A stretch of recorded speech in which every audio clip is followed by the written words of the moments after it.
ഈ പരിപാടി വയ്ക്കുവാൻ തീരുമാനിച്ചത് 30 ഡിസംബർ 1 തീയതികളിലാണ്. രാഹുൽ ഗാന്ധിയുടെ കേരളത്തിലെ സന്ദർശനവുമായി ബന്ധപ്പെട്ട് തീയതി സ്വല്പം മാറ്റിവെക്കേണ്ടി വരുന്നു. അത് ഗസ്റ്റുകൾക്ക് വരുവാനുള്ള കുറച്ച് അസൗകര്യങ്ങൾ ഉണ്ടാകുകയും ചെയ്തിട്ടുണ്ട്. ഇന്നിവിടെ വളരെ സന്തോഷം തോന്നിയ കാര്യം PJ കുര്യൻ സാറിനെ പോലുള്ള മുതിർന്ന ആളുകൾ തൊട്ട് ഈ ചരിത്ര കോൺഗ്രസിനെ കുറിച്ച് അറിയുവാനും പഠിക്കുവാനും അഭിപ്രായങ്ങൾ രേഖപ്പെടുത്തുവാനും വന്നു എന്നുള്ളത് ഏറ്റവും സന്തോഷകരമായ ഒരു കാര്യമായി കാണുകയാണ്. ഞാൻ ദീർഘമായ ഒരു പ്രസംഗത്തിലേക്ക് ഒന്നും കടന്നു പോകാൻ ആഗ്രഹിക്കുന്നില്ല. ഇവിടെ അധ്യക്ഷം വഹിക്കുന്നത് കേരള പ്രദേശ് കോൺഗ്രസ് കമ്മിറ്റിയുടെ ആദരണീയനായ പ്രസിഡന്റാണ്. എന്നെ ചെയർമാനായും ശ്രീ M. ലിജുവിനെ കൺവീനറായും KPCC പ്രസിഡന്റ് ചുമതല തന്നതിന് ശേഷം ഞങ്ങളൊരു ടീമായി ഈ പരിപാടികളെല്ലാം സംഘടിപ്പിച്ചിട്ട് പോവുകയാണ്. പ്രസിഡന്റിന്റെ വലിയൊരു പിന്തുണ ഇക്കാര്യത്തിൽ ഞങ്ങൾക്ക് നൽകുന്നു എന്നുള്ളതാണ് ഈ പരിപാടികളെല്ലാം വിജയിക്കുവാനുള്ള ഒരു പ്രധാനപ്പെട്ട കാരണം. അദ്ദേഹം ഈ ചടങ്ങിന് അധ്യക്ഷത വഹിക്കുമ്പോൾ ഏറെ അഭിമാനത്തോടുകൂടി ഇതിന്റെ സംഘാടക സമിതിക്ക് വേണ്ടി ആദരണീയനായ ബഹുമാനായ KPCC president Shri K. Sudhakaran MPയെ ആദരപൂർവ്വം സ്വാഗതം ചെയ്യുകയാണ്. അടുത്തതായി നമ്മുടെ ചീഫ് ഗസ്റ്റായി ഇവിടെ എത്തിച്ചേർന്നിരിക്കുന്നത് ബഹുമാനായ കോൺഗ്രസ് പ്രവർത്തക സമിതി അംഗവും അതുപോലെ AICC SC/ST മൈനോറിറ്റി ഡിപ്പാർട്ട്മെന്റിന്റെ ചീഫ് കോർഡിനേറ്ററുമായ K. രാജു റിട്ടയർഡ് IAS ഉദ്യോഗസ്ഥനാണ്. അദ്ദേഹം ഒരു ദളിത് ചിന്തകനും IAS രാജിവെച്ച് ഇന്ത്യയിലെ ദളിതരുടെ വിഷയങ്ങളിൽ ഇടപെടുകയും ഭരണാധികാരികളുടെ ശ്രദ്ധയിൽപ്പെടുത്തുകയും ചെയ്യുവാൻ അദ്ദേഹം കാണിക്കുന്ന പ്രത്യേക താൽപര്യം എടുത്തു പറയേണ്ടതായിട്ടുണ്ട്. മല്ലികാർജുന ഖാർഗെജി വൈക്കത്ത് ഉദ്ഘാടനം ചെയ്യുന്നു. ആനന്ദരാജ് അംബേദ്കറുടെ കൊച്ചുമകൻ അതേപോലെ എറണാകുളത്തെ ചടങ്ങ് ഉദ്ഘാടനം ചെയ്യുന്നു. ചരിത്ര കോൺഗ്രസ് ഉദ്ഘാടനം ചെയ്യുവാൻ ബഹുമാനായ ശ്രീ K. രാജു അദ്ദേഹത്തെ AICCയുടെ നിർദ്ദേശമനുസരിച്ച് ഞങ്ങൾ തെരഞ്ഞെടുത്തിരിക്കുന്നു. പ്രിയപ്പെട്ട ശ്രീ K. രാജു അവരുകളെ വളരെ ബഹുമാനത്തോടെ സ്വാഗതം ചെയ്യുന്നു. I am pleased to announce that Sri K. Raju is here to grace this occasion as a chief guest of this program. Sri K. Raju, who is a very important Dalit face in the Congress, is the national coordinator of SC/ST and the minority departments. We are honored to have Sri K. Raju here with us today. On behalf of the Centenary Celebration Committee of Vaikam Satyagraha and all present here, I warmly welcome Sri K. Raju on this occasion. Thank you, sir. അടുത്തതായി നമ്മുടെ എല്ലാം പ്രിയങ്കരായ പ്രതിപക്ഷ നേതാവ്, ഞങ്ങളെ എല്ലാ രീതിയിലും ഇതിന്റെ ഒരു പ്രധാനപ്പെട്ട അഡ്വൈസർ കൂടിയാണ്. വൈക്കം സത്യാഗ്രഹ ശതാബ്ദി ആഘോഷത്തിന്റെ ആദ്യം തൊട്ടുള്ള പരിപാടികളിൽ പ്രത്യേകിച്ച് ചരിത്ര കോൺഗ്രസ് നടത്തുവാൻ പോകുന്നുവെന്ന് പറഞ്ഞപ്പോൾ അതെങ്ങനെയാകണം എന്ന് അദ്ദേഹത്തിന്റെ ഒരു കാഴ്ചപ്പാട് ഞങ്ങളോട് ആദ്യം പറഞ്ഞു തന്നതും അതിനെല്ലാവിധ പ്രോത്സാഹനവും നൽകിയ ആളാണ്. അദ്ദേഹത്തിന് ഇക്കാര്യത്തിൽ വളരെ താല്പര്യം, ചരിത്ര കോൺഗ്രസ് നമ്മൾ നടത്തണം എന്നുള്ള ആ താല്പര്യം അത് ഇന്ന ഗസ്റ്റുകളായിരിക്കണം. ആ ഗസ്റ്റുകളുടെ പ്രാധാന്യം മനസ്സിലാക്കിക്കൊണ്ട് എല്ലാവിധ പ്രോത്സാഹനവും പിന്തുണയും നൽകിയിട്ടുള്ള ആളാണ്. നിയമസഭയ്ക്കകത്തും പുറത്തും ഇപ്പോൾ ഭരിച്ചുകൊണ്ട് ജനങ്ങളെ വെറുപ്പിച്ചുകൊണ്ടിരിക്കുന്ന ഈ സർക്കാരിനെതിരെ ശക്തമായി പോരാട്ടം നടത്തുന്ന നമ്മുടെ എല്ലാം പ്രിയപ്പെട്ട നേതാവ് ശ്രീ VD സതീശൻ അവരുകളെ വളരെ ബഹുമാനത്തോടുകൂടി ആദരവോടുകൂടി സ്വാഗതം ചെയ്യുകയാണ്. അടുത്തതായി നമ്മുടെ പ്രിയപ്പെട്ട MM ഹസൻ, അദ്ദേഹം വൈക്കത്തെ പരിപാടി തൊട്ട് എല്ലാ പരിപാടികളും അദ്ദേഹം നമ്മളോടൊപ്പം സഹകരിക്കുന്ന ആള്. മുൻ KPCCയുടെ പ്രസിഡന്റാണ്. ഏത് സമയത്ത് വിളിച്ചാലും വളരെ പോസിറ്റീവായി കാര്യങ്ങൾ പറഞ്ഞു തരികയും എല്ലാ കാര്യങ്ങളിലും പിന്തുണ നൽകുകയും ചെയ്യുന്ന ബഹുമാനായ ശ്രീ MM ഹസൻ അവരുകളെ വളരെ ആദരപൂർവ്വം സ്വാഗതം ചെയ്യുകയാണ്. പ്രിയപ്പെട്ട ശ്രീ പാലോട് രവി, അദ്ദേഹം എന്റെ ജ്യേഷ്ഠ സഹോദരനാണ്. എന്നെ ശ്വാസിക്കുവാനും അതുപോലെ തന്നെ ഉപദേശിക്കുവാനും ഒരു സ്വാതന്ത്ര്യമുള്ള ഒരാളാണ് ശ്രീ പാലോട് രവി. അദ്ദേഹം ഈ സമ്മേളന വേദിയിൽ മുഖ്യ അതിഥിയായി കടന്നു വന്നിട്ടുണ്ട്. അദ്ദേഹത്തെ ആദരപൂർവ്വം ഞാൻ സ്വാഗതം ചെയ്യുകയാണ്. മുൻ സ്പീക്കറും അതേപോലെ തന്നെ KPCCയുടെ വൈസ് പ്രസിഡന്റുമായ N. ശക്തൻ അവരുകളെ വളരെ വിനയപൂർവ്വം സ്വാഗതം ചെയ്യുകയാണ്. രാഷ്ട്രീയകാര്യ സമിതി അംഗമായ ശ്രീമതി ഷാനിമോൾ ഉസ്മാനെ വളരെ ആദരപൂർവ്വം ഞാൻ സ്വാഗതം ചെയ്യുകയാണ്. ഈ വൈക്കം സത്യാഗ്രഹത്തെക്കുറിച്ച് ആധികാരികമായ ഒരു ഗ്രന്ഥം തയ്യാറാക്കിയ ശ്രീ സുകുമാരൻ മൂലക്കാട്, അദ്ദേഹത്തെ ഞാൻ വളരെ വിനയപൂർവ്വം സ്വാഗതം ചെയ്യുകയാണ്. എം രിജു രാഷ്ട്രീയകാര്യ സമിതി അംഗം മാത്രമല്ല, ഈ പ്രവർത്തനങ്ങൾക്കെല്ലാം വളരെ സമയം കണ്ടെത്തി ഈ പരിപാടികളൊക്കെ സംഘടിപ്പിക്കുവാൻ എന്നോടൊപ്പം ചേർന്ന് നിന്ന് പ്രവർത്തിക്കുന്ന ശ്രീ ലിജുവിന് ഔപചാരികയുടെ പേരിൽ മാത്രം ഞാൻ സ്വാഗതം പറയുകയാണ്. ഒട്ടനവധി വിശിഷ്ട വ്യക്തിത്വങ്ങൾ നമ്മുടെ ഈ സദസ്സിലുണ്ട്. ശ്രീ ചെറിയാമ്പലിപ്പുണ്ട്, മുൻ മന്ത്രിമാരായ ശ്രീ വി എസ് ശിവകുമാർ, ശ്രീ പന്തളം സുധാകരനെ പോലുള്ള ആളുകളുണ്ട്. അതേപോലെ തന്നെ എല്ലാവരുടെയും പേരെടുത്ത് പറയേണ്ടതാണ്. മഹിളാ കോൺഗ്രസിന്റെ നേതാക്കളടക്കമുള്ള ആളുകൾ, APCCയുടെ ഭാരവാഹികൾ, മുൻ MLA മാർ, മുൻ MP മാർ എല്ലാവരും ഈ പരിപാടിയിൽ പങ്കെടുക്കുവാനും ആദ്യാവസാനം വരെ കൂടുവാനും അവരുടേതായ അഭിപ്രായങ്ങൾ പറയുവാനും ഒക്കെ എത്തിച്ചേർന്നവരാണ്.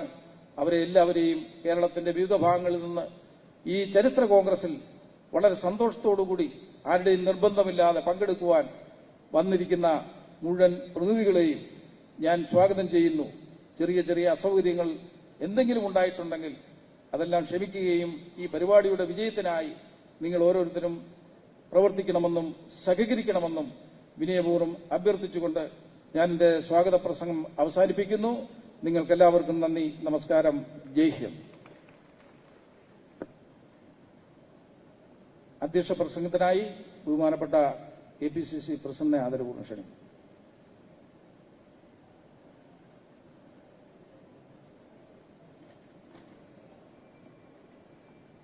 വേദിയിലെ വിശിഷ്ട അതിഥികൾ, എന്റെ പ്രിയമുള്ള സഹോദരി സഹോദരന്മാരെ, എന്റെ ആമുഖത്തിലെ സ്വാഗതം നിങ്ങൾ കേട്ടു. എന്തിനാണ് ഈ പരിപാടി KPCC ആവിഷ്കരിച്ചത് എന്നതിന്റെ സംക്ഷിപ്തമായ ഉത്തരമായിരുന്നു ആ സ്വാഗതം. നമുക്കൊരു ഭൂതകാലമുണ്ട്. ആ ഭൂതകാലം ഇന്നത്തെ തലമുറക്കതറിയില്ല. ഈ നാട് എങ്ങനെയാണ് ഈ തലത്തിലേക്ക് എത്തിയത്, ഇവിടെ എന്തെല്ലാം അനാചാരങ്ങളും ദുരാചാരങ്ങളും ഉണ്ടായിരുന്നു, സാമൂഹ്യ വ്യവസ്ഥയുടെ ഘടന എന്തായിരുന്നു, എങ്ങനെയാണ് നമ്മുടെ സമൂഹത്തിന്റെ വളർച്ചയുണ്ടായത്, ഏതിലൂടെയാണ്, ആരിലൂടെയാണ്, എന്തിലൂടെയാണ് ഈ നാട് മാറ്റത്തിന്റെ ഗതിവിഗതികൾ സൃഷ്ടിച്ചുകൊണ്ട് ഇന്നത്തെ കൊച്ചു കേരളമായി, ഇന്നത്തെ ഇന്ത്യയായി മാറിയത് എന്ന് പുതിയ തലമുറകൾക്കതറിയില്ല. അവർക്കറിയണം, ഇതായിരുന്നു നാട്, ഇതായിരുന്നു കേരളം, ഇതായിരുന്നു ഭാരതം.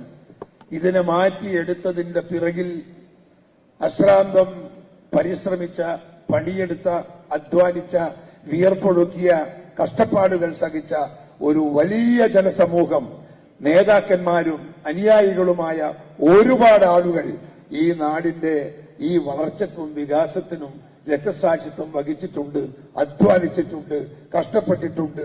അതിന്റെ ഫലമാണ് എന്റെ പുത്തൻ തലമുറ ഇന്ന് അനുഭവിക്കുന്ന ഈ സൗകര്യമെന്ന് അവർക്ക് ബോധ്യം വരേണ്ടതായിട്ടുണ്ട്. ഐത്തം നമുക്കറിയാം, ഐത്താചാരണം, ഐത്തത്തിന്റെ കാലഘട്ടം നമുക്കറിയാം. എന്റെയൊക്കെ കുട്ടിപ്രായത്തിൽ ഞാനൊക്കെ നേരിട്ട് അനുഭവിച്ചതാണ്. അതൊക്കെ നേരിട്ട് അനുഭവിച്ചതാണ്. എന്റെ നാട്ടിൽ ഒരു എടക്കാടമ്പലം ഉണ്ടായിരുന്നു, എടക്കാടമ്പലം. ആ എടക്കാടമ്പലത്തിന്റെ മുൻപിലൂടെ നമുക്ക് നടന്നു പോകാൻ സാധിച്ചിട്ടില്ല. ഈ പൂജാരിമാർ പല്ലക്കിലേക്ക് കടന്നു വരുമ്പോ അതിന്റെ മുൻപിലിരുന്ന് രണ്ടുപേർ ഒരു ശബ്ദം പുറപ്പെടുവിക്കും, ഹോയ് ഹോയ് ഹോയ് ഹോയ് ഹോയ് ഹോയ്. ഇത് കേൾക്കുമ്പോ പരിസരത്ത് ഒരു 10-100 മീറ്റർ അടുത്ത് ആരും നിൽക്കില്ല, എല്ലാവരും മാറിപ്പോകും. ബാഡ്മിന്റൺ കളിക്കുന്ന കാലഘട്ടമാണ് ഞാനൊക്കെ അന്ന്. അവിടെ അതിന്റെ താഴത്തുള്ള വയലിലാണ് ഞങ്ങളുടെ ബാഡ്മിന്റൺ കോർട്ട്. ബാഡ്മിന്റൺ കോർട്ടിൽ നമുക്ക് ബാറ്റ് ഇട്ട് പോകേണ്ടി വന്നിട്ടുണ്ട്. ഇല്ലെങ്കിൽ തല്ലും, ആക്രമിക്കും. ചോദിക്കാനും പറയാനും ആളുകളില്ലാത്ത ഒരു കാലഘട്ടം. എന്റെ ഒരു പ്രിയപ്പെട്ട സുഹൃത്തുണ്ടായിരുന്നു അവിടുത്തെ താഴത്തെ ഇല്ലത്ത്, മഹേശ്വരൻ നമ്പൂതിരിപ്പാട്. ഒരുമിച്ച് കാണാത്തറ ഹയർ സെക്കൻഡറി സ്കൂളിൽ ഹൈസ്കൂളിൽ പഠിച്ചവരാണ്. 9ാം ക്ലാസ്സിൽ 9th സിയിൽ ഞാനും മഹേശ്വരനും ഒരുമിച്ചാണ്. ഒരു ദിവസം എന്നോട് വീട്ടിൽ ചെല്ലാൻ പറഞ്ഞു അദ്ദേഹം, ഇല്ലത്ത്. പറഞ്ഞ പ്രകാരം 4 മണിക്ക് ഞാൻ ഇല്ലത്ത് ചെന്നു. ഞാൻ ഇല്ലത്തിന്റെ പടിപ്പുര കയറി ഇല്ലത്തിന്റെ മുറ്റത്തേക്ക് എത്തുമ്പോ ആ ഇല്ലത്തിന്റെ ഉമ്മറത്ത് വന്ന് ഒരു പ്രായമുള്ള ആൾ പറഞ്ഞു, ഇവിടെ നിന്നാൽ മതി, ഇങ്ങോട്ട് ഇറങ്ങണ്ട എന്ന് പറഞ്ഞപ്പോ ഞാനവിടെ നിന്നു. ഞാൻ നോക്കി, മഹേശ്വരനെ കാണാനില്ല. മഹേശ്വരൻ ഓടി അകത്തുപോയി. എന്തിന്? ഇദ്ദേഹത്തിന് തെറി കേൾക്കാതിരിക്കാൻ സാധിക്കില്ല. ഞാൻ തലതാഴ്ത്തി വഷളനായി ഞാൻ തിരിച്ചിറങ്ങിപ്പോയ രംഗം ഇപ്പം എന്റെ മനസ്സിനകത്തുണ്ട്. ഐക്യമാണ്, ഐക്യം. ആ ഐക്യത്തിനെതിരെയുള്ള ഒരു പോരാട്ടം, അതൊരു ചരിത്രമാണ്. ആ ചരിത്രത്തെ പുനർജനിപ്പിച്ച് പുതുതലമുറയുടെ മനസ്സിന്റെ അകത്ത് ഈ കഷ്ടപ്പാടുകളൊക്കെ സഹിച്ചുകൊണ്ടാണ് നമ്മൾ ഈ രാജ്യം ഇതുപോലെ വളർന്നത്, പടർന്നത്, പന്തലിച്ചത് എന്ന് അഭിമാനിക്കാൻ സാധിക്കുന്ന ഒരു സമൂഹത്തിന്റെ സൃഷ്ടിയാണ് ഈ പ്രവർത്തനം കൊണ്ട് ഞങ്ങൾ ഉദ്ദേശിക്കുന്നത്. കേരള ചരിത്രത്തെയും ഇന്ത്യ ചരിത്രത്തെയും അടിമുടി സ്വാധീനിച്ച വൈക്കം സത്യാഗ്രഹത്തിന്റെ 100ാം വാർഷികാഘോഷം ഒരു വർഷം നീണ്ടു നിൽക്കുന്ന പരിപാടികളോടെ കഴിഞ്ഞ മാർച്ചിലാണ് KPCC ആരംഭിച്ചത്. AICC അധ്യക്ഷൻ ആരാധ്യനായ പ്രസിഡന്റ് ശ്രീ മല്ലികാർജുൻ ഖാർഗെ പങ്കെടുത്ത കേരളത്തിലെ ആദ്യ പരിപാടി എന്ന നിലയിലും വാർഷികാഘോഷ ഉദ്ഘാടനം ഏറെ ശ്രദ്ധിക്കപ്പെട്ടു. തമിഴ്നാട്ടിൽ നിന്നും ഉൾപ്പെടെ 6 ജാഥകളെത്തി കേരളത്തെ ഇളക്കി മറിച്ചു. വൈക്കത്തെ ജനസാഗരമാക്കിയ കൂറ്റൻ സമ്മേളനം വൈക്കം സത്യാഗ്രഹത്തിന്റെ ചരിത്ര പ്രാധാന്യം വിളിച്ചോതി. അതിനുശേഷം ചരിത്രം വിസ്മരിച്ച വൈക്കം സത്യാഗ്രഹ സമരനായകൻ ആമച്ചാടി തേവന് KPCC സ്ഥാപിച്ച ഭരണഘടനാ ശില്പി BR അംബേദ്കറുടെ ചെറുമകൻ പ്രമുഖ ചിന്തകൻ ശ്രീ ആനന്ദ്രാജ് അംബേദ്കർ ആയിരുന്നു. വിവിധ പരിപാടികളിൽ ഏറ്റവും പ്രധാനപ്പെട്ട ഒന്നാണ് ഇന്ന് നടക്കുന്ന ചരിത്ര കോൺഗ്രസ്. കോൺഗ്രസ് പ്രവർത്തക സമിതി അംഗം ശ്രീ രാജു, പ്രശസ്ത എഴുത്തുകാരൻ വൈക്കം സത്യാഗ്രഹ ചരിത്രകാരൻ ശ്രീ സുകുമാരൻ മുലേക്കാട്, ഡോക്ടർ ഗോപാൽ ഗുരു, ഡോക്ടർ അനിൽ സത്ഗോപാൽ, ഡോക്ടർ ശശി തരൂർ തുടങ്ങിയ നിരവധി പ്രമുഖർ ഇന്നും നാളെയുമായി ഈ ചടങ്ങിൽ പങ്കെടുക്കുന്നുണ്ട്. പ്രശസ്തരായ എഴുത്തുകാർ, ചരിത്രകാരന്മാർ, ചിന്തകർ, രാഷ്ട്രീയ നേതാക്കൾ തുടങ്ങിയവർ പങ്കെടുക്കുന്ന 2 ദിവസത്തെ പരിപാടിയിൽ ചരിത്ര വിദ്യാർത്ഥികളും കോൺഗ്രസ് പ്രവർത്തകരും ഉൾപ്പെടെ 1000-ലധികം പ്രതിനിധികളാണ് പങ്കെടുക്കാൻ ഞങ്ങൾ തീരുമാനമെടുത്തിട്ടുള്ളത്. വൈക്കം സത്യാഗ്രഹത്തിന് മുമ്പും ശേഷവും എന്ന മട്ടിൽ കേരള ചരിത്രത്തെ തന്നെ പുനർവ്യാഖ്യാനം ചെയ്ത ചരിത്ര സംഭവം, അതിൽ ദേശീയ പ്രസ്ഥാനമായ കോൺഗ്രസ് വഹിച്ച നേതൃത്വം എന്നീ നിലയിലാണ് 100ാം വർഷം KPCC കൊണ്ടാടുന്നത്. സുവർണാധ്യായം. ഈ 100 വർഷം മുമ്പ് രാജ്യത്ത് ഐക്യത്തിനെതിരെ നടന്ന ആദ്യത്തെ സംഘടിത സമരം ഗാന്ധിജിയുടെ ആശീർവാദത്തോടെ കോൺഗ്രസ് നേതൃത്വത്തിൽ നടന്ന ഐതിഹാസിക മുന്നേറ്റം, ശ്രീനാരായണ ഗുരുദേവൻ, മന്നത്ത് പത്മനാഭൻ തുടങ്ങിയ സാമൂഹിക പരിഷ്കർത്താക്കളുടെ ഇടപെടലുണ്ടായ ചരിത്ര സമ്മേളനം, വിനോബ ഭാവെ, പെരിയോർ EV രാമസ്വാമി നായ്ക്കർ, അകാലി നേതാവ് ലാലാ ലാൽ സിംഗ് തുടങ്ങിയ പ്രഗത്ഭരുടെ സജീവ സാന്നിധ്യം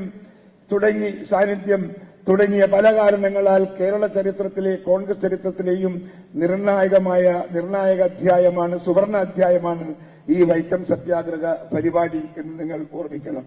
ഒരു സാമൂഹിക അധർമ്മത്തെ നിർമ്മാർജ്ജനം ചെയ്യാൻ സത്യാഗ്രഹം എന്ന ഗാന്ധിയൻ ആയുധം ആദ്യമായി പരീക്ഷിക്കപ്പെട്ടത് ഇവിടെയാണ്.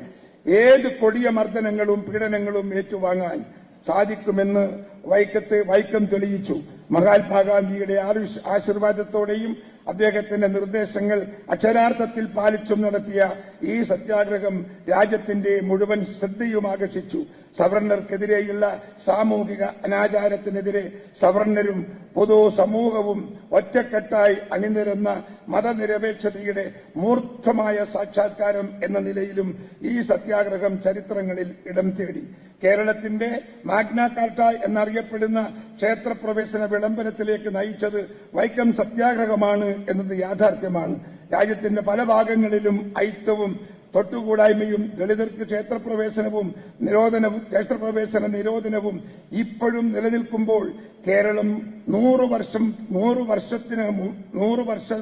മുമ്പ് കേരളത്തിലെ സാമൂഹിക രാഷ്ട്രീയ വിപ്ലവജ്വാല എത്ര മഹനീയവും മനോഹരവുമായിരുന്നു എന്ന് നാം ഓർക്കണം. ടി.കെ. മാധവൻ എന്ന തീപ്പൊരി കോൺഗ്രസ് നേതാവായിരുന്നു വൈക്കം സത്യാഗ്രഹത്തിലെ കുന്തമുന.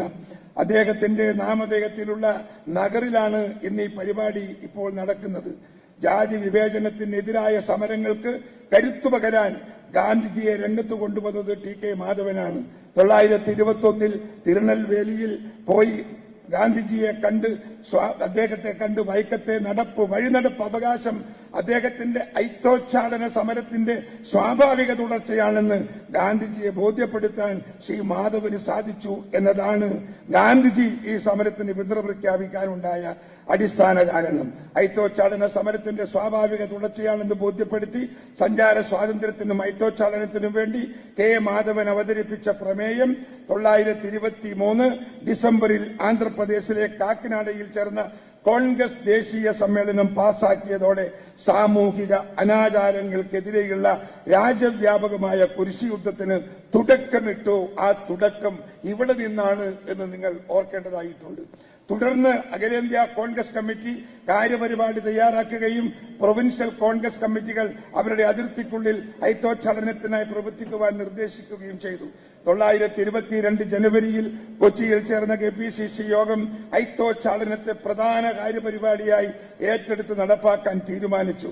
1924 കൊല്ലത്തു ചേർന്ന കോൺഗ്രസ് ഐത്തോച്ചാടന കമ്മിറ്റി ഐത്തത്തെ കേരളത്തിൽ നിന്ന് തൂത്തെറിയാൻ ന്യായവും സമാധാനപരവുമായ എല്ലാ ശ്രമങ്ങളും നടത്താൻ തീരുമാനിച്ചു.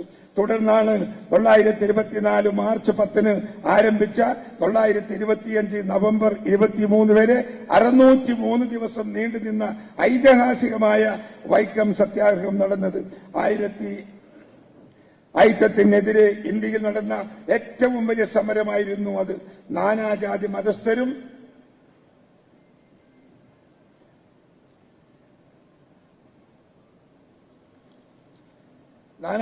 മതസ്ഥരും തദ്ദേശീയരും വിദേശീയരുമായ ജനസഹസ്രങ്ങൾ സമരത്തിൽ അണിനിരന്നു. TK. Madhavan, K P. Kesava Menon, K. Kelappan തുടങ്ങിയവർ ഈ സമരത്തിന് നേതൃത്വം കൊടുത്തു.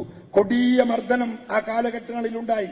20-ാം നൂറ്റാണ്ടിന്റെ തുടക്കത്തിൽ അവർണ വിഭാഗങ്ങൾക്ക് ക്ഷേത്രത്തിൽ മാത്രമല്ല അതിന് ചുറ്റുമുള്ള പൊതുവീഥികളിൽ പോലും പ്രവേശനം നിഷേധിച്ചിരുന്നു. വഴിയിൽ പലയിടത്തും നടപ്പ് നിരോധനം രേഖപ്പെടുത്തിയ ബോർഡുകൾ ഉയർത്തിയിരുന്നു.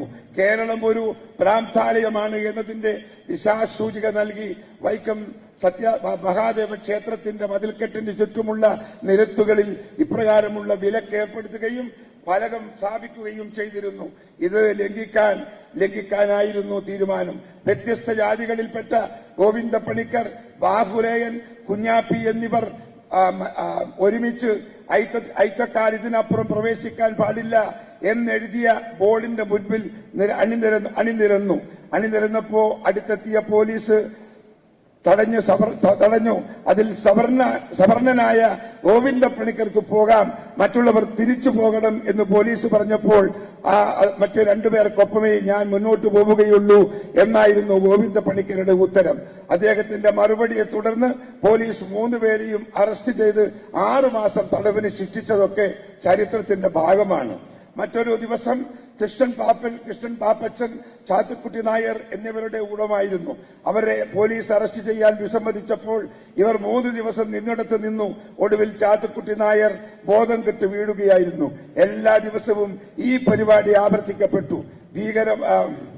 ടി.കെ. മാധവനും കെ.പി. കേശവമേനോനും ഇതേ രീതിയിൽ അറസ്റ്റിലായി. അറസ്റ്റുകളിൽ പ്രതിഷേധിച്ച് വൈകുന്നേരങ്ങളിൽ സംഘടിപ്പിച്ചിരുന്ന പൊതുസമ്മേളനവും ജനപങ്കാളിത്തത്താൽ ശ്രദ്ധേയമായി. 603 ദിവസത്തെ സമരദിനങ്ങൾ അഹിംസാത്മകമായിട്ടായിരുന്നെങ്കിലും സമരവിരോധികൾ അക്രമം അഴിച്ചുവിട്ടു. ചിറ്റയെഴുത്ത് ശങ്കരപ്പിള്ള ആദ്യ രക്തസാക്ഷിയായി. സമര വളണ്ടിയർമാരായ പെരുവമ്പ്രം ആമചാണ്ടി തേവരുടെ മരണമെന്ന് പറയുന്നത് അദ്ദേഹത്തിന്റെ കണ്ണിൽ ചുണ്ണാമ്പെഴുതി കണ്ണു പൊട്ടിച്ചു. അങ്ങനെ കഷ്ടപ്പെടുത്തി, അങ്ങനെ ദുരിതം അനുഭവിച്ചാണ് ആമച്ചാലി തേവർ നമ്മോടൊപ്പം ഈ സമരപുറത്ത് ഒത്തുപിടിച്ചു നിന്നത്. മാമാറ്റുപുഴ മാമൻപിള്ള, രാമൻ ഇളയത് എന്നിവരുടെ കണ്ണുകൾ ചുണ്ണാമ്പ് തേച്ച് കാഴ്ചശക്തി നഷ്ടപ്പെടുത്തി. സത്യാഗ്രഹം പുരോഗമിച്ചപ്പോൾ കേരളത്തിനകത്തു നിന്നും പുറത്തുനിന്നും ജനം വൈക്കത്തേക്ക് ഒഴുകിയെത്തി. സത്യാഗ്രഹികൾക്കായി സൗജന്യ ഭോജനാലയം തുടങ്ങാനായി പഞ്ചാബിൽ നിന്നും അകാലി സംഘമെത്തി. അങ്ങനെയാണ് പഞ്ചാബികൾ ഉണ്ടാക്കിയ ചപ്പാത്തി കേരളത്തിൽ പ്രിയപ്പെട്ട ഭക്ഷണമായി മാറിയത്.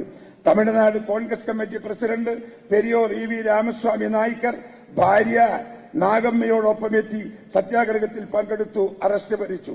മഹാരാജാവിനും അദ്ദേഹത്തെ താങ്ങുന്ന ബ്രിട്ടീഷ് സർക്കാരിനും പീരങ്കികളും വിമാനങ്ങളും ഉണ്ടെങ്കിൽ സത്യാഗ്രഹികൾക്ക് അഹിംസയും സഹനവും ആത്മശക്തി പകരുന്നതായിരുന്നു. പെരിയോരുടെ പ്രസംഗം വിദ്യുത് തരംഗം പോലെ പ്രകമ്പനം കൊള്ളിച്ച് പെരിയോർ വൈക്കം വീരനായി ചരിത്രത്തിൽ ഇടം പിടിച്ചു. സവർണജാഥ, ഈ ഐക്യത്തിനെതിരെ സവർണജാഥ നടത്തിയെന്നത് ഒരു ചരിത്രമാണ്. പലർക്കും അതറിയില്ല, കേരളത്തിലെ പലർക്കും അതറിയില്ല.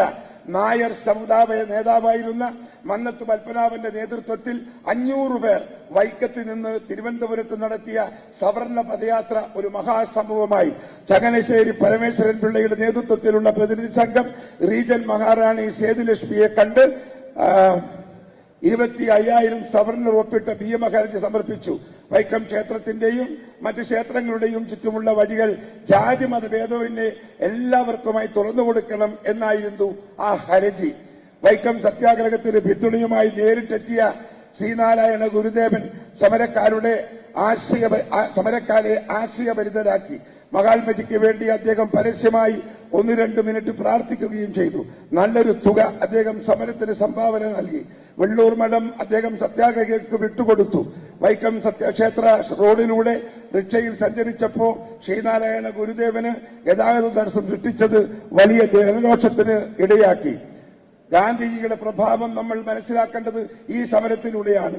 കേരളത്തിലേക്കുള്ള ഗാന്ധിജിയുടെ ആദ്യ ഔദ്യോഗിക സന്ദർശനം 925 വൈക്കം സത്യാഗ്രഹത്തിൽ പങ്കെടുക്കാനായിരുന്നു. വൈക്കത്തെ ആശ്രമത്തിൽ താമസിച്ച ഗാന്ധിജി സത്യാഗ്രഹികളോട് സഹനത്തിന്റെയും ത്യാഗത്തിന്റെയും ക്ഷമയുടെയും പ്രാധാന്യം അദ്ദേഹം സത്യാഗ്രഹത്തിന്റെ തത്വങ്ങൾ വിശദീകരിച്ചു കൊടുത്തു. കൊടിയ പോലീസ് പീഡനങ്ങൾ നിശബ്ദം സഹിക്കാൻ സത്യാഗ്രഹികളെ പ്രാപ്തരാക്കിയത് അദ്ദേഹത്തിന്റെ പ്രഭാഷണമായിരുന്നു.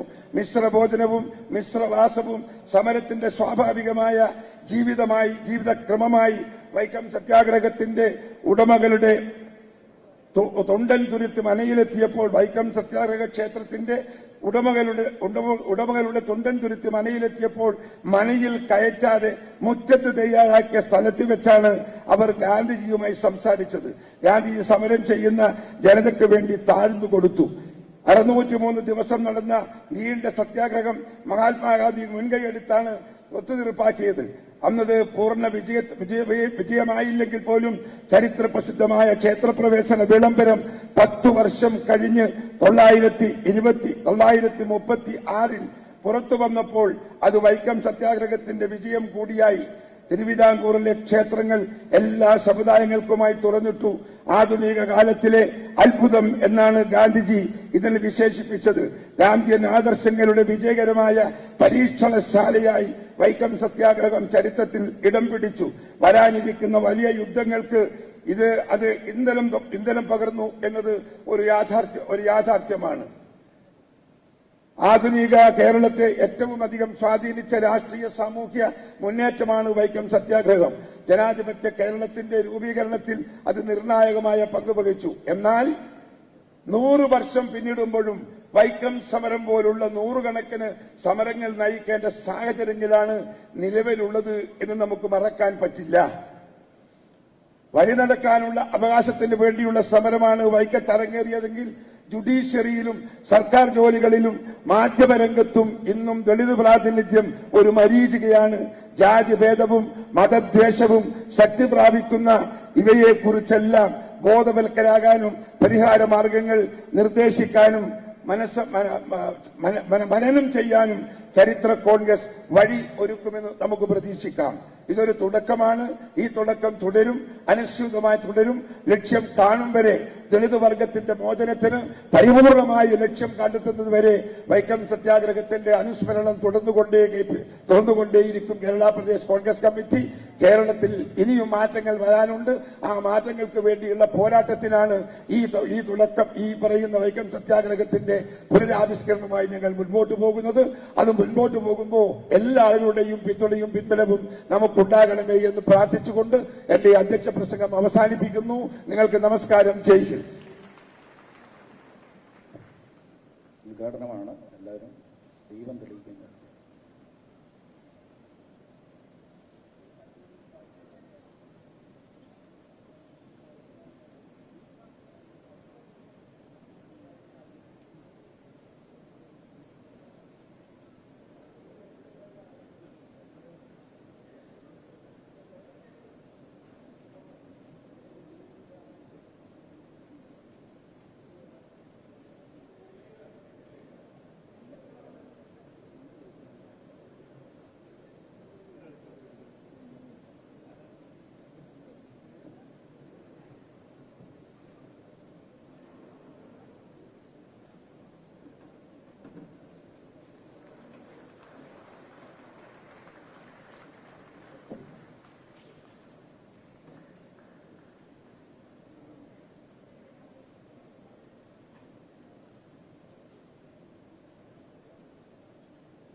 Yeah.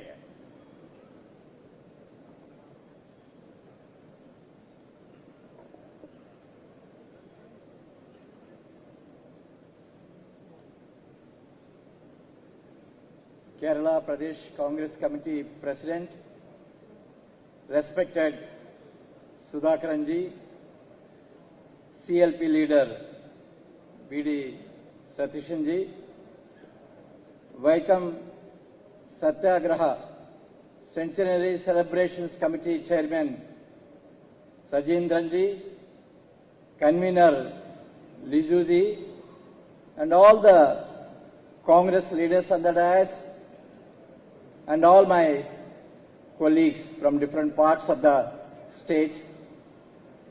I would like to wish you all on this occasion. I must say, it gives me great pleasure to be with you on this occasion. This is one of the very few celebrations of the Congress Party celebrating its history, which I had opportunity to attend. I'm really honored and privileged to be amidst all of you. I wish I can speak in Malayalam to share my thoughts, because the topic is so inspiring. But please pardon me, I can't speak in Malayalam. I would like to share my heart, share my thoughts on this subject in a very short time. Mr. Lizu told me I can take 30 minutes, but I promise you I will not take more than 20 minutes. I would like to begin my speech with a poem. A revolutionary poet from Hyderabad who died about 2 months back, Gaddar, wrote in Telugu, which I would like to render in English for you. Gaddar is addressing a labor, a poor agricultural labor he is addressing. In Telugu we call the labor Kulanna, labor. His poem goes like this. Kulanna, you sculpted that god Anna. You place him in the temple. You carry all the corpses. You pull the temple chariots. You build the pandals. You bear the palanquins. But when you want to go to the temple for a glimpse of God, Kulanna, they won't allow you into the temple. Why, Anna? Why? I end. In December 1923, nearly 100 years back, one Sri T.K.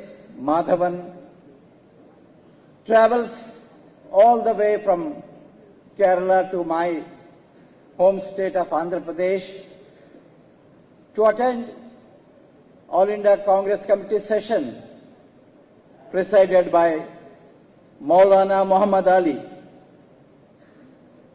Madhavan was there to move a resolution requesting Congress Party to support struggles against untouchability and to declare that temple entry is the birthright of all Hindus.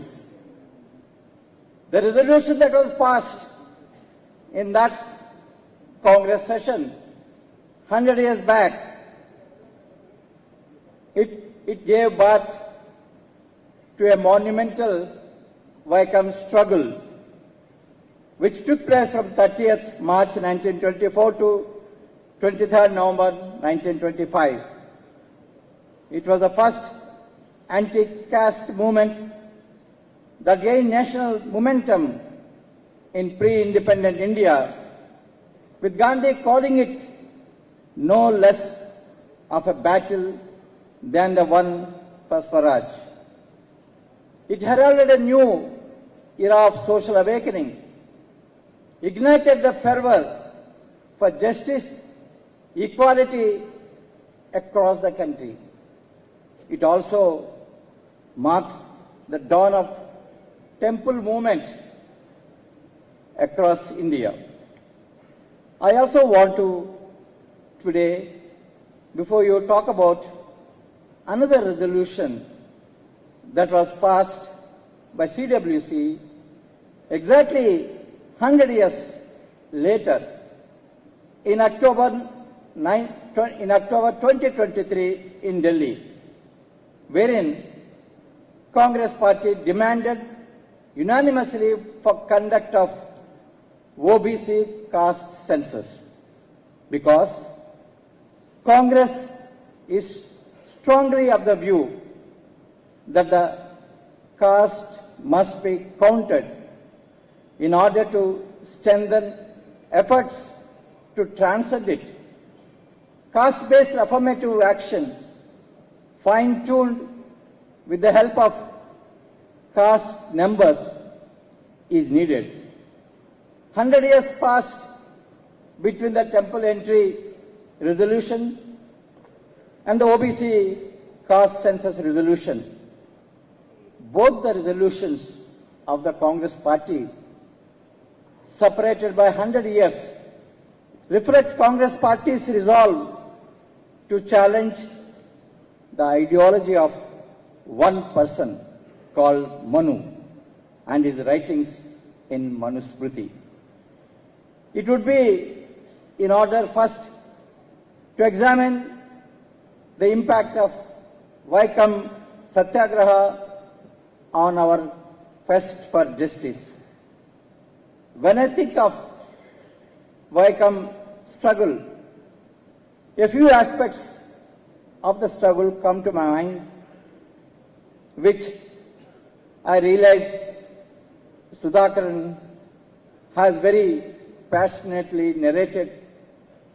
I don't want to repeat, but I would like to share some of them as I was touched by those aspects of the Vaikam struggle.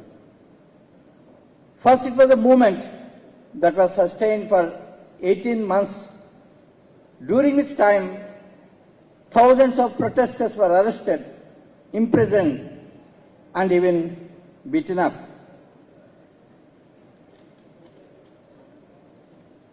Mahatma Gandhi, the Vaikam Satyagraha champion, he observed that the struggle was a touchstone of his concept of non-violent passive resistance. Gandhiji said, I unquote, the anti-untouchability campaign at Vaikam is providing an interesting study in Satyagraha, and as it is conducted in a calm spirit, it must prove of great use for future workers along similar lines. Long before Vaikam Satyagraha, all of you know that a great movement was going on in Kerala under the leadership of Vaikunda Swami, Sri Narayana Guru, Sri Ayyankali, Sri Kumaran Asam, and Dr. P. Palpu. But the inspiration for the Vaikam struggle stemmed from the meeting between Mahatma Gandhi and T.K. Madhavan in Tirunelveli in September 1921. Gandhiji maintained that the temple entry and civil liberties were fundamental human rights that ought to be granted to all Hindus. Sri Narayana Guru was part of Vaikam Satyagraha from the start till the end. It was his disciples who established the Vaikam Satyagraha movement. E.V. Ramaswamy, famously known as Periyar, a champion of the non-Brahminical and Swayam Maryada movement in Tamil Nadu, arrived in Vaikam on 12th April 1924, accompanied by 17 volunteers. Though arrested and imprisoned, Periyar gave leadership to Vaikam Satyagraha. In 1925, the Madras Presidency Congress passed a resolution unanimously hailing Ramaswamy Periyar as Vaikam Virar, or hero of the Vaikam, in Kanchipuram session. Vaikam agitation foregrounded social reform against the caste system in India. The Vaikam Satyagraha achieved the entry of backward caste and Dalits to roads on 3 sides of the Vaikam temple, leading to temple entry movement across India. The struggle across the country shaken the foundations of the caste system so much that on 27th September 1925, Sri Keshav Baliram Hedgewar, a doctor in the city of Nagpur, who wanted to safeguard the caste system and establish Hindu Rashtra in India, started an organization called RSS. Vaikam's struggle prepared the ground for a successful campaign across the country against the caste system and pleading for the rights of the Dalits for entry into the temple. Nearly 1,500 kilometers away from Vaikam, at a place called Mahad in Maharashtra, about 1.5 years after Vaikam's struggle. At another historical struggle, Mahad Satyagraha was led by Dr. Ambedkar on 20th March 1927 to allow untouchables to use water in public tank in Mahad. While addressing the Dalits who participated in the Mahad Satyagraha, Dr. Ambedkar said, I quote,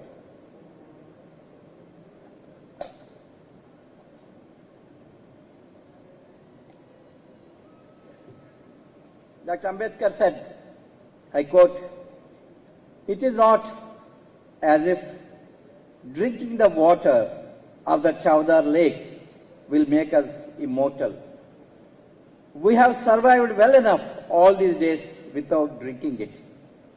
We are not going to the Chowdar lake merely to drink its water. We are going to the lake to assess that we too are human beings like others. It must be clear that this meeting has been called to set up the norm of equality. Dr. Ambedkar had boldly exposed the caste system that was the root cause of the discrimination the Dalits are facing. The primordial lie which forms the very basis of the Varna system is that some are born higher than the others. This leads to compulsive, draconian, ever-increasing lies passed off as divine will, hiding the truth that the Dalits have been stripped of opportunities related to education, employment, wealth, and dignity for centuries. And what is the truth of the Dalit life? The truth of the Dalit life is that in society's reparation attempts, there is exclusion hiding behind the pretense of inclusion. In society's reparation attempts, there is exclusion hiding behind the pretense of inclusion. Ambedkar observed that if the problem of untouchables was one of denial of political or economical rights, all could be solved by legal and constitutional methods. However, the denial of political and economic rights arise out of social behavior sanctioned by religion. Any struggle to secure economic and political rights for Dalits that fails to fight for the complete annihilation of caste would only further concentration of caste capital in the hands of a few communities. Caste today has survived not only socially, but its manifestations can be seen in every institutional framework. If one denies the existence of caste, then they contribute to the discriminatory systems which have thrived on the denial of identity and expression to the Dalits. What India needs today is an all-round attack on caste and its manifestation. Dear friends, development cannot happen without dignity. Progress cannot happen without acknowledging the social discrimination against Dalits. Dr. Ambedkar and other founding fathers of the Constitution laid down a bold new vision in the Constitution that promised a life of dignity to every individual, irrespective of their circumstances at birth. It was not just an attempt to undo centuries of historical wrongs, but a pathway to dismantle the very structure that continued to produce inequality. On the occasion to commemorate Dr. Ambedkar's 125th birth anniversary organized by the Congress Party in 2016, Sri Rahul Gandhi addressed a rally on April 11th at Nagpur. In his speech, he highlighted that as a nation, we have a choice between two competing ideologies. One that perpetrates the regressive Manavad values and the other that stands against those very ethos. Both the ideologies offer a different vision of social cohesion and progress. While the former imprisons individuals to a rigid caste hierarchy, while the latter offers every individual the ability to make choices that are independent of rigid social norms and traditions. The latter has paved way for crores of Indians escape a life of dehumanization and indignity. A people-centric and progressive rights-based agenda is integral to counter the divisive ideology of Manavad. I would like to end my speech by speaking about the CWC resolution, which I referred earlier at the beginning of my speech, passed in October 2023 in Delhi, wherein the Congress Party has unanimously demanded for OBC caste census. Why? It was an honest admission of unmet challenges towards establishing an equal society and echoes Congress Party's commitment to lead the yajna to complete the unfinished task. The unfinished task is nothing but strive to expand the space for SCs, STs, OBCs and their share in the nation's wealth, which is very, very low today. Congress Party views caste census as an X-ray for understanding the socio-economic conditions of various caste groups among SC, ST, OBCs, so as to redesign national affirmative policy guided by the dictum Jitna Abadi Utna Hak. Periodical studies, dear friends, have highlighted the economic cost of caste and gender discrimination on the Indian economy. However, our public conscience is yet to acknowledge that discrimination has a personal cost for everyone. A society that dehumanizes some groups and normalizes violence in all its forms erodes our collective humanity. Social trust is a key determinant of country's social and economic success, and it is time caste is acknowledged as a major impediment to India's ambition of being a global powerhouse, but most importantly, an inclusive society that fosters empathy and compassion can help every individual realize their true potential. Today, friends, we live in an era of post-truth. Post-truth is an environment in which facts are viewed as irrelevant or less important than personal beliefs and opinions, and emotional appeals are used to influence public opinion. The current regime wants to establish a post-truth world, a situation in society and politics in which Boundary between truth and untruth is erased. Facts and related narratives are purposefully produced. Emotions are more important than knowledge, and the actors of social or political life do not care for truth, proof, and evidence. Today, our achievements as a nation, our histories and the plurality of our cultures are all being attacked by the right-wing extremist fascist forces in India. People are being fed false information through WhatsApp University. Corporates have captured the mainstream media channels and information is controlled like never before.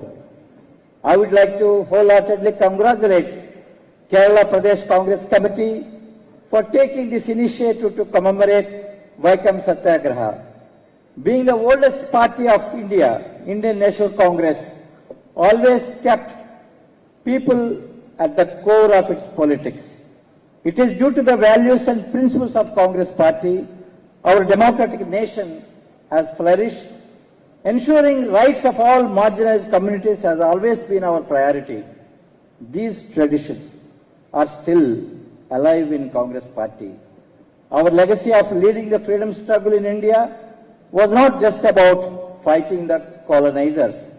We also fought against the social evil that was present in the society, as evident from the historic Vaikam Satyagraha led by the leaders of the Congress Party. Thank you very much. Jai Hind, Jai Congress. മുഖ്യ പ്രഭാഷണത്തിനായി പ്രതിപക്ഷ നേതാവ് V D Satheesan അവരുടെ ആദരവ് ഭാഷണം.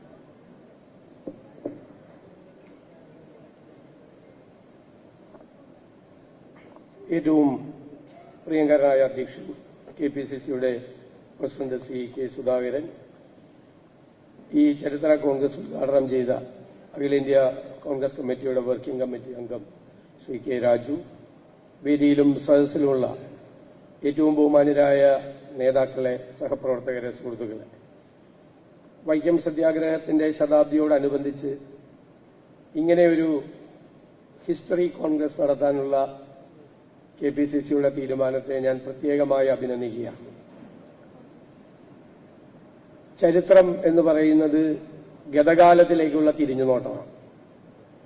ഞാനൊരു വിദ്യാർത്ഥിയായിരിക്കുമ്പോൾ, school വിദ്യാർത്ഥിയായിരിക്കുമ്പോൾ എനിക്ക് ഇഷ്ടമല്ലായിരുന്നു ചരിത്രം. കാരണം കാണാതെ പഠിക്കുന്നതാണ് നമ്മുടെ ചരിത്രം. പ്ലാസി യുദ്ധം നടന്നത് ഈ വർഷമാണ്, പാനിപ്പട്ട് യുദ്ധം നടന്നത് ഈ വർഷമാണ്. എന്തിനാണ് ചരിത്രം പഠിക്കുന്നത് എന്ന് ഞാൻ സ്കൂളിൽ പഠിക്കുമ്പോൾ വിചാരിച്ചിരുന്ന ഒരു വിദ്യാർത്ഥിയാണ്. എന്നെ മാറ്റിയത്, ചരിത്രം പഠിപ്പിക്കാൻ എന്നെ പ്രേരിപ്പിച്ചത് ഞാൻ കോളേജിൽ പഠിക്കുമ്പോഴാണ് പണ്ഡിറ്റ് ജവഹർലാൽ നെഹ്റുവിന്റെ ഗ്ലിംസസ് ഓഫ് വേൾഡ് ഹിസ്റ്ററി വായിക്കുന്നത്, ലോക ചരിത്ര അവലോകനം. ഞാനത് എനിക്കിപ്പോഴും അറിയില്ല അത് ഗദ്യമാണോ കവിതയാണോ എന്ന്. ഒരു കവിത പോലെ മനോഹരമായി ലോകത്തിന്റെ വൈവിധ്യമാർന്ന സംസ്കാരങ്ങളെക്കുറിച്ച്, പ്രത്യയശാസ്ത്രങ്ങളെക്കുറിച്ച്, ലോകത്തിന്റെ ചരിത്രത്തെക്കുറിച്ച് കവിത പോലെ എഴുതി വച്ചിരിക്കുന്ന പുസ്തകമാണ് ചരിത്രം. നമുക്ക് ഒരുപാട് പഠിക്കാനുണ്ട്. ആ ഗതകാലത്തിലേക്ക് നാം തിരിഞ്ഞു നോക്കുമ്പോൾ നമുക്ക് കിട്ടുന്ന അനുഭവങ്ങൾ, പരിചയങ്ങൾ, അത് പുതിയ കാലത്തേക്ക്, ഭാവിയിലേക്കുള്ള നമ്മുടെ പ്രയാണത്തിന്റെ നമ്മുടെ കരുത്തും അനുഭവവും പിൻബലവും ആത്മവിശ്വാസവുമായി മാറണമെന്നാണ്. ചരിത്രത്തിൽ നിന്ന് പഠിച്ചേ മതിയാവും. ഇപ്പോൾ ചരിത്രത്തിൽ നിന്ന് നമ്മൾ പഠിക്കുന്നുണ്ടോ എന്നതാണ് ചോദ്യം. ഇത് 100 വർഷം മുമ്പ് നടന്ന അവിസ്മരണീയമായ ഒരു സംഭവമാണ് വൈക്കം സത്യാഗ്രഹം. അപ്പൊ വൈക്കം സത്യാഗ്രഹം ആ കാലഘട്ടത്തിൽ 100 കൊല്ലം മുമ്പ് ഇതുപോലെ ഒരു പോരാട്ടം, അതിനോടനുബന്ധിച്ച് മന്നത്ത് പത്മനാഭൻ നടത്തിയ സവർണ ജാഥ, TK മാധവൻ കാക്കിനാട കോൺഗ്രസ് സമ്മേളനത്തിൽ അവതരിപ്പിച്ച ഐത്തോച്ചാടന പ്രമേയം, ഇതെല്ലാം ചരിത്രത്തിന്റെ ഭാഗമായി മാറുകയാണ്. എനിക്ക് വിസ്മയമാണ്. ഞാൻ ഈ കാലത്തെ ചേർത്ത് വയ്ക്കുമ്പോൾ 100 കൊല്ലം മുമ്പ് ഒരു സവർണ ജാഥ നടന്നു എന്ന് പറയുമ്പോൾ, എനിക്ക് ഇതിന് പിന്തുണയുമായി സവർണ ജാഥ നടന്നു എന്ന് പറയുമ്പോൾ എനിക്കത് വിശ്വസിക്കാൻ പോലും കഴിയാത്ത കാലത്താണ് നാം ഇപ്പോൾ ജീവിക്കുന്നത്. അപ്പൊ 100 കൊല്ലം മുമ്പ് നടന്ന വൈക്കം സത്യാഗ്രഹത്തെക്കുറിച്ചുള്ള പഠനവും അന്വേഷണവുമായി പോകുന്നതോടൊപ്പം ആ കാലഘട്ടത്തിനും അതിനു മുൻപും പിൻപുമുള്ള ചരിത്രത്തെക്കുറിച്ച് കൂടി പഠിക്കാനുള്ള ഒരു ശ്രമം നമ്മൾ നടത്തുക എന്നതാണ്. ആ കാലഘട്ടം എന്ന് പറയുന്നത് ചരിത്രത്തിൽ ഏറ്റവും നിർണായകമായ ഒരു കാലമാണ്.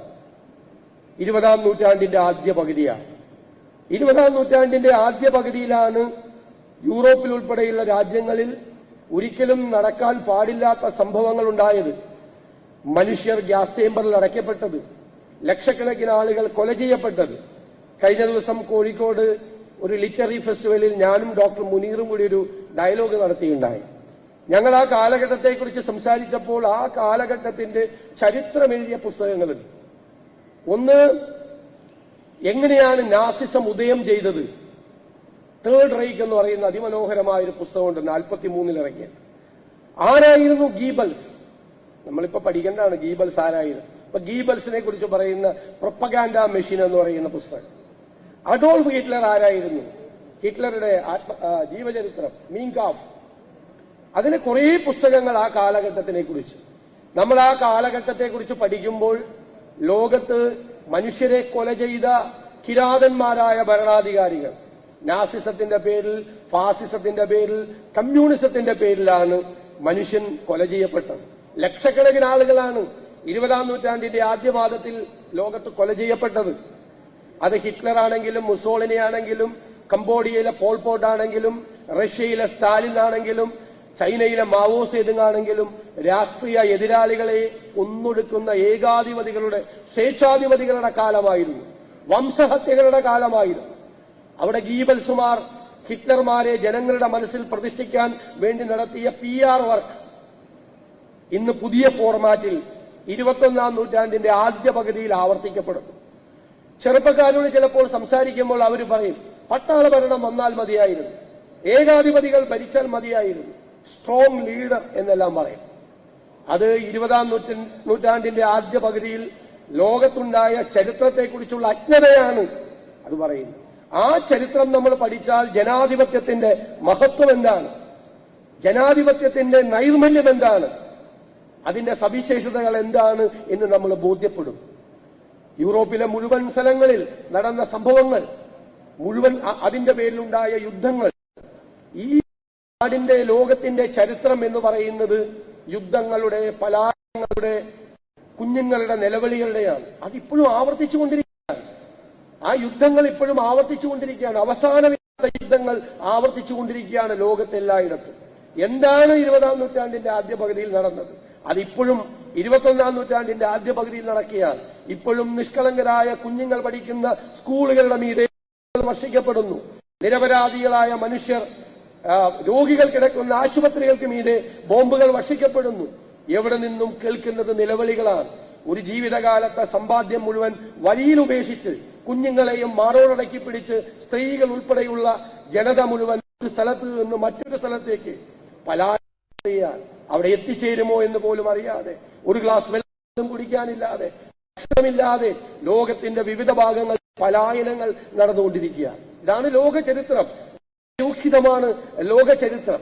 ആ ലോക ചരിത്രത്തെക്കുറിച്ചുള്ള ഒരു ബോധ്യം ജനാധിപത്യത്തിന്റെ ശക്തിയെക്കുറിച്ച് നമ്മളെ ബോധ്യപ്പെടുത്തും എന്നാണ് എന്റെ വിശ്വാസം. ആ ലോകത്ത് ഈ സംഭവങ്ങളെല്ലാം നടന്നുകൊണ്ടിരിക്കുമ്പോഴാണ്, ഇതിനോടനുബന്ധിച്ചാണ് നാഷണൽ മൂവ്മെന്റ്. അപ്പൊ